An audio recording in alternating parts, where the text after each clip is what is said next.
বাংলাদেশের এক গ্রাম, নাম কলাপাড়া। এই গ্রামেই থাকে দুই বন্ধু, রিয়াদ আর জুবায়ের।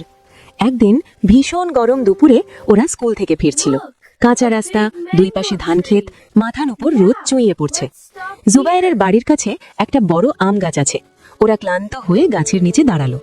ঠিক তখনই বারান্দা থেকে জুবায়েরের দাদি ডাকলেন, এই রে, এত গরমে হাঁপিয়ে গেছিস, এই একটা পাকা আম খেয়ে যা।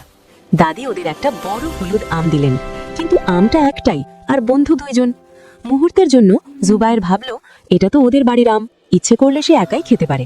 কিন্তু রিয়াদের ঘাম ভেজা মুখের দিকে তাকিয়ে তার মনটা নরম হয়ে গেল। জুবায়ের দাদিকে বলল, দাদি, একটা আম আমরা দুইজন ভাগ করে খাবো। দাদি হাসতে হাসতে আমটা অর্ধেক করে কেটে দিলেন, এক টুকরো রিয়াদের হাতে, আরেক টুকরো জুবায়েরের হাতে। আম খেতে খেতে রিয়াদ বলল, তুই না থাকলে আমি এই আমই পেতাম না। জুবায়ের হেসে বলল, আর তুই না থাকলে আমার সাথে ভাগ করে খাওয়ার মজাই থাকতো না। দুজনের গরম যেন একটু কমে গেল, আর বন্ধুত্বটা আরো একটু বেড়ে গেল। তো বন্ধুরা, এই ভিডিওটা থেকে আমরা কি শিখলাম? যা আছে সেটা বন্ধুদের সাথে ভাগ করে নিলেই আসল মজা, আসল বন্ধুত্ব।